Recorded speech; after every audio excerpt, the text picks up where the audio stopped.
저기 뭐야? 쌤 시간표 쌤 무교시 연속으로 써. 맞아?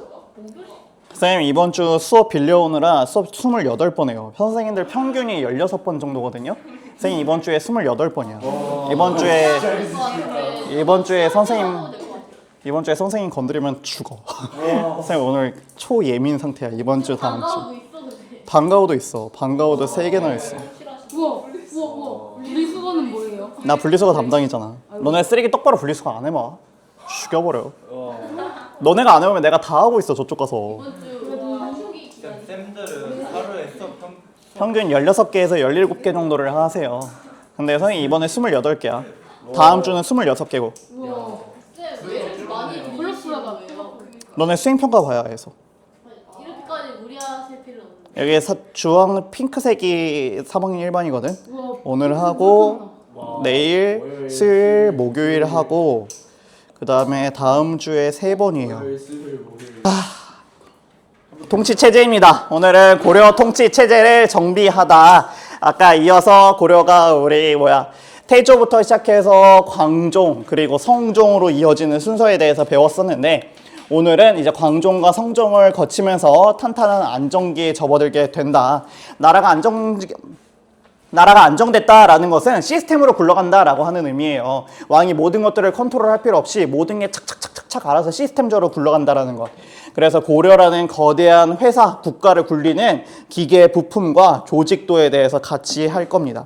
왕 혼자서 세금 걷고 군대 보내고 법 만들고 다 할 수 없잖아. 그래서 신하들과 역할을 분담하는 기구들을 만들게 되는데 그 중앙정치제도 가장 핵심적인 기구가 바로 이성육부라고 하는 것입니다. 당시 세계에서 가장 제일 잘 나가던 당나라의 제도를 수입해 옵니다. 고려는 그대로 이것들을 베끼지 않고 리모델링을 해서 당나라는 원래 삼성이었지만 우리는 2개면 돼 라고 하면서 이성육부로 줄여서 사용을 하고 그 이성육부, 이성에는 무엇이 있느냐? 첫 번째로 중서문화성이라고 하는 것이 있고 두 번째로는 상서성이라고 하는 것이 있습니다. 이렇게 해서 이 성이에요. 중서문화성과 상서성. 고려 최고의 핵심 기구가 무엇이냐라고 하면은 바로 이 중서문화성을 들 수 있습니다. 여기에 대장이 누구냐? 문하시중이라고 하는 사람이에요. 직책 이름입니다. 우리나라의 국무총리죠. 지금은 우리나라의 국무총리인 문하시중을 중심으로 회의를 열어서 국가 정책을 만드는 기획실입니다. 어떤 법을 만들까, 세금은 얼마나 거둘까 이런 것들을 결정하는 곳이 이 중서문화성이에요. 상서성 같은 경우는 실무 행정을 6부로 나눠서 왕명을 집행하는 곳입니다. 즉 기획실에서 결정된 사항을 넘겨받아서 실제로 집행하는 기관을 상서성이라고 이야기를 합니다. 그리고 상서성 밑에서 실제 일을 나누어서 맡아서 하는 전문 팀이 있는데 예를 들어서 군사는 병부 그리고 도는 호부에서 실무 처리를 하는 식으로 해가지고 총 6개의 부서로 나눠서 왕명을 집행하게 됩니다. 그 다음에 독자적인 제도도 있었어요. 이렇게 독자적인 제도로는 어떤 것들이 있었느냐? 첫 번째로 도병마사라고 하는 것들이 있었고 두 번째로는 식목도감이라고 하는 것이 있습니다. 도병마사와 식목도감. 도병마사는 국방과 군사 문제를 논의하던 곳이었어요. 국방과 군사 문제 논의. 우리나라의 지금 국방부와 같다라고 생각하시면 될 것 같습니다. 국가 비상사태나 국가 국방, 국가의 방어와 관련된 문제를 논의하는 국외 전담 기구예요. 그래서 선생님은 옆에다가 이런 식으로 적어줄 것 같아요. 국외였다. 국외 문제들을 다루는 팀이 바로 이 도병마사라고 하는 부서였고 국내는 반대로 식목도감이겠죠. 국내와 관련된 것들 식목도감이 다스리게 되었다. 고려 내부의 법이나 시행규칙을 만드는 국내 전담 기구예요.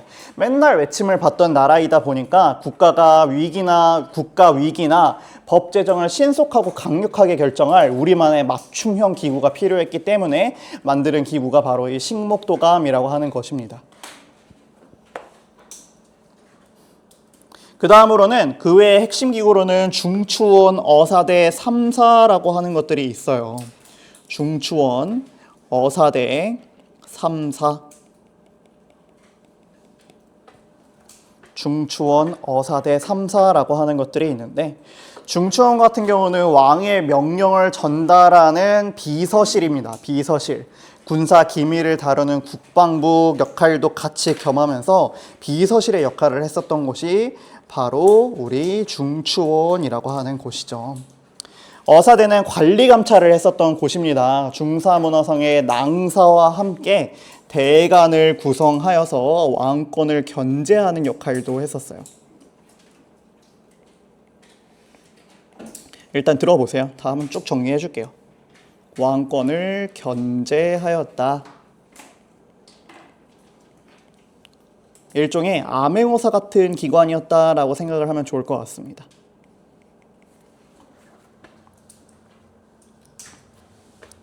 관리들이 비리를 저지르지 않나 감시하는 감사팀이에요.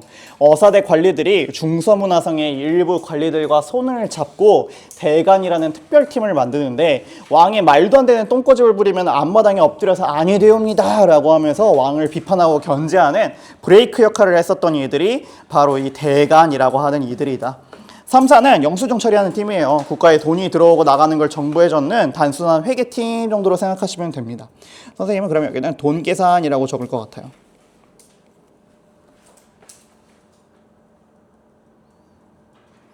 여러분 이 통치 체제는 그냥 다 암기야.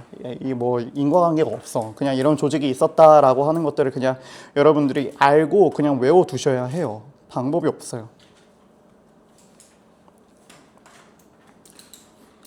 조직도를 한번 볼게요. 이렇게 보시면은 왕이 있고 고려만의 독자적인 기구인 도병마사와 식목도감이라는 것이 있다.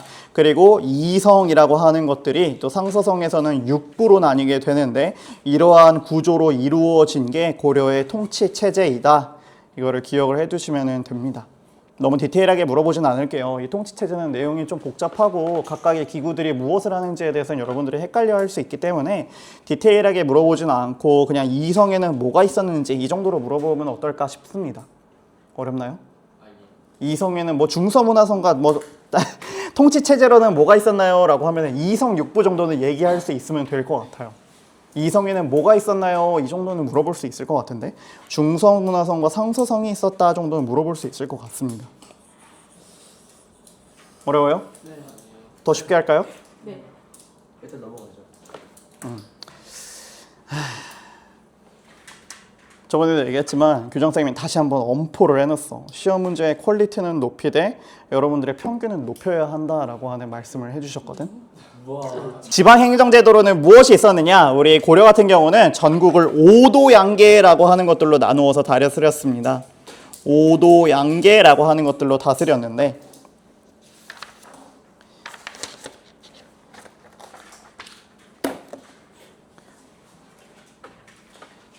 고려는 전국의 땅을 어떻게 나누어 다스렸는가를 볼 때 가장 첫 번째로 우리 5도 양계라고 하는 것이 있어요. 보면은 서해도, 교주도, 양광도, 경상도, 전라도에서 5도이고 그리고 북쪽에 있는 북계와 동계라고 해서 양계로 이루어져 있다.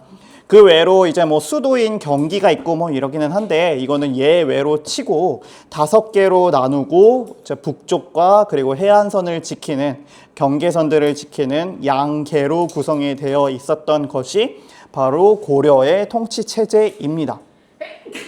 5도 같은 경우는 일반 행정구역이에요. 남쪽의 평화로운 동네들을 여기서는 남쪽의 평화로운 동네들인데 여기서는 이제 백성들이 농사 짓고 그리고 세금 내는 게 제일 중요했습니다. 소연아 여기. 소연아 이거 받아가.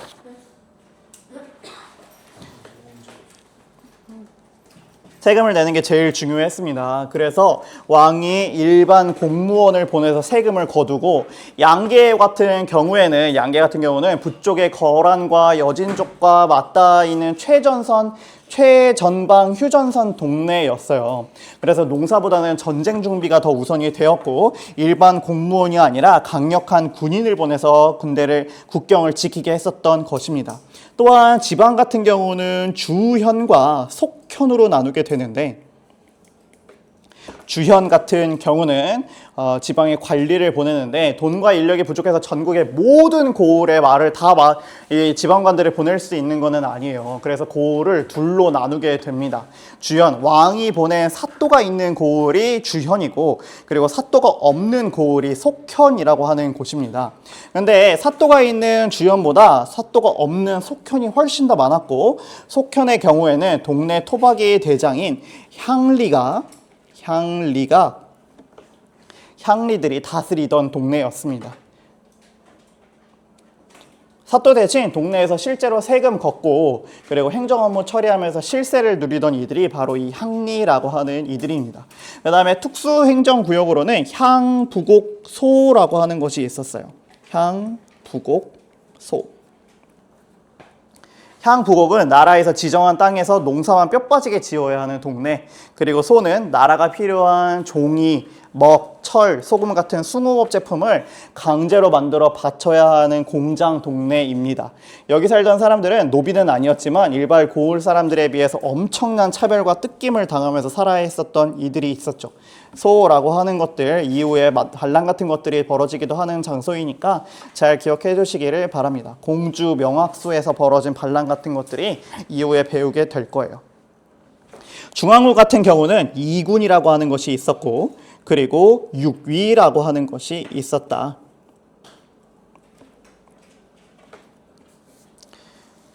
군사제도로는 지방제도와 똑같아요. 수도와 국왕을 지키는 중앙군, 그리고 지방을 지키는 지방군으로 나뉘게 되는데 중앙군은 수도인 개경에서 왕과 궁궐을 지키는 정규직 직업 군인이었어요. 그리고 그래서 그러한 이군에는 왕의 경호실을, 왕과 궁궐을 호위하는 경호실이 있었고 이군이 경호실이에요.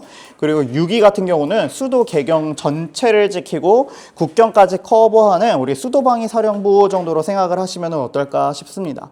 즉 다시 한번 얘기를 하면은 경기 내부에는 2군 6위라고 하는 것이 있었다. 그리고 지방에는 지방군, 주현군, 주진군 이런 것들이 있었는데 수도에는 2군 6위가 있었다. 이 정도만 기억하시면 될 것 같습니다. 그리고 지방군에 여기 주현군 선생님이 주진군 적어놨어요. 주현군은 우리 남쪽 5도는 평화로운 땅이었거든요. 그래서 군인들이 맨날 칼만 갈고 있으면 아까워. 그래서 평소에는 농사 짓고 비상사태나 훈련 때만 군인으로 변하는 예비군 형태를 우리 주현군이라고 이야기를 하고 동네 치안을 담당했던 이들이에요. 예비군 같은 이들. 주진군 같은 이들은 북쪽 양계에서 근무하던 이들인데 언제 오랑캐가 쳐들어올지 모르는 위험한 곳이었어요. 여기다가 예비군을 두면 안 되잖아요. 그래서 예비군을 두면 농사지다가 끔살당하기 때문에 여기는 1년 365일 총칼 들고 보조선은 상비군을 주둔시키게 됩니다. 주진군은 즉 징집이에요. 징집. 16세부터 60세까지 복무를 했었다라고 이야기를 해요. 그래서 양계 지역 살고 있던 주민들은 대대로 복무하게 되는데 도망치면은 반역죄로 처형당하기까지 했었던 굉장히 가혹한 지역이었습니다. 대신에 이들은 세금을 내지 않았고 먹고 살 수 있는 땅들을 지급했다라고 하는 점에서는 좋은 점들도 있었죠. 이런 것들이 있었다. 그리고 교육기관입니다. 자, 마지막 교육기관이에요. 교육기관은 우리 국자감이라고 하는 것과 국자감이라고 하는 개경에다가 교육기관이 하나 있었고 그 다음에 향교라고 하는 지방의 교육기관이 있었다. 우리 방금 이것이 했었죠. 성종 때 국자감과 향교를 설립하였다. 서울대였고 지방 국립중고등학교였다. 이 정도로 기억하시면 됩니다. 관리 선발 방법에는 총 3가지 방법이 있었거든요. 첫 번째는 과거라고 하는 시험과 두 번째는 음서제도라고 하는 것, 그리고 마지막으로는 천거라고 하는 총 3가지 관리 선발 방식이 있었습니다. 과거는 여러분들이 잘 아시는 시험 봐서 관리가 되는 선발 방법이에요. 그래서 양인만 응시가 가능했고 천인이 아닌 양인만 응시가 가능했고 문과 그리고 잡과 승과라고 하는 것이 있는데 문과에는 제술과라고 하는 것과 그리고 명경과라고 하는 것이 있었습니다.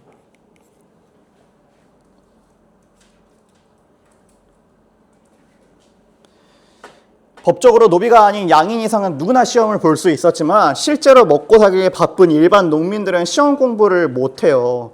돈 많고 시간 많은 귀족이나 향리의 자식들이 주로 합격을 하게 되는데 과거에는 총 4개의 과목이 있습니다. 첫 번째로 문과는 최고 엘리트 코스예요.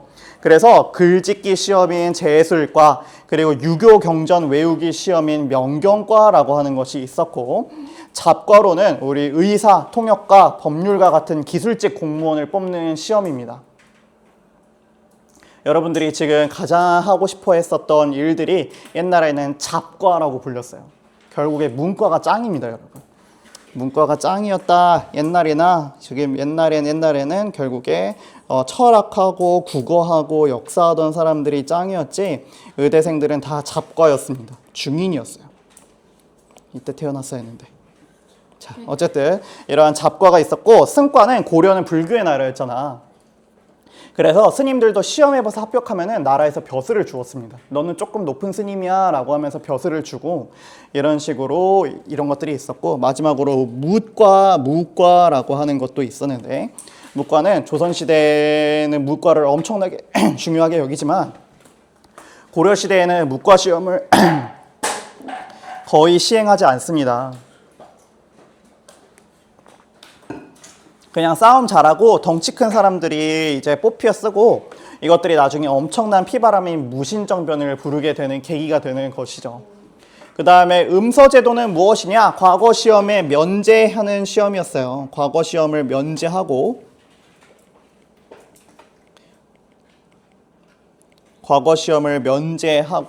이제 추천을 통해서 관리가 되는 제도였어요. 아, 시험 공부하기 너무 싫어. 나 그래도 신분 상승할 수 있는 다른 방법은 없을까? 하면은 만약 우리 뭐 동윤이 아버지가 뭐 이제 고려의 5품 이상의 고위 관리거나 혹은 나라에 공을 세운 공신이거나 혹은 왕족이면은 공부를 한 글자도 하지 않아도 공무원이 될 수 있었어요. 그래서 그게 바로 음서다. 조상의 덕과 그늘 음자를 써서 관직을 얻는 것을 음서제도라고 이야기를 합니다.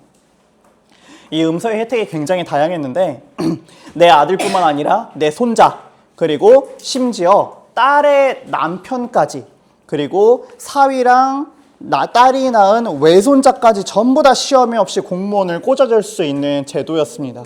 엄청난 제도였죠. 그만큼 고려가 이렇게 중앙 집권하는데 가장 방해가 됐었던 제도도 바로 음서 제도입니다. 굉장히 타락이 많았다라고 이야기를 해요. 마지막은 천거입니다. 학식과 덕행이 뛰어난 인재를 추첨하는 특별한 관리로 임명하는 것인데 인품이 훌륭한 사람을 추천받아 뽑는 천거라고 하는 제도이지만 말만 이렇지 현실은 전혀 달랐어요. 너희가 만약 고려시대 서열 1위 장관이었다라고 생각을 해보세요. 하진이가. 그러면은 하진이에게 이렇게 얘기를 하는 거야. 주변에서 똑똑하고 인품이 좋은 사람 한 명을 추천해서 올리세요 라고 하면 하진이는 누굴 데리고 갈 거야? 제 아들이요. 아들이겠죠. 이런 식으로 주변에 인재를 추천해야만 한다면 실질적으로 자신들과 관계가 있는 사람들을 뽑기 마련인 것입니다. 그리고 이 천거한 인물이 일을 못하거나 비리를 저지르면은 하진이도 세트로 감옥에 가야 했었던 법이 있었기 때문에 본인들의 리스크를 줄이려고 더더욱 확실한 내 식구, 우리 가문 애들만 천거하는 현상들이 벌어지는 합법적인 낙하산 제도가 바로 이 천거라고 하는 제도였다. 이해가 가요? 네. 이 제도사는 사실은 이해를 못하지는 않아. 그냥 내용들이 그냥 쭉 나열이 되어 있어서 사실은 외우기가 좀 어려울 뿐이지 이해는 어렵지는 않은 부분입니다. 즉 왕이 있었고 이성 육부 트랙으로 운영이 되었다. 그리고 그 외적으로 도병마사와 식목도감이라고 하는 것들이 있었다 정도. 중서문화성과 상서성을 기점으로 해서 정책을 기획하고 실행하였는데 상서성에서는 그 밑에 실질적으로 일을 행하는 6개의 부서가 있었고 이들을 육부라고 이야기를 하게 됩니다. 교육기관으로는 그리고 지방으로는 우리 5도 5개의 도와 5개의 도와 양계 북쪽과 이민족들을 막기 위해서 양계라고 하는 군사 중심 지역들을 설정을 하고 그리고 나서 이곳에다가 우리 수도에다가는 2군 6이라고 하는 것들을 설치하고 나머지 지역에다가는 주현군과 주진군을 파견하게 되는 것이죠. 즉 5도에는 주진군을 파견하고 주현군을 파견하고 그리고 양계에는 주진군을 파견을 했다. 이 정도만 기억하시면은 전혀 여러분 문제가 없을 겁니다. 이 통치 체제는 여러분들에게 디테일을 물어보지 않을 거예요. 그냥 적당히 큰 틀을 내가 이해만 하고 있는지만 확인할 겁니다. 그리고 교육기관으로는 국자감 향교가 있었고 관리선발 제도에는 과거, 음서제도, 천거 이렇게 3가지 방법 정도가 있었다. 이 정도만 기억하시면 좋을 것 같습니다. 여기서는 한 문제만 낼게요.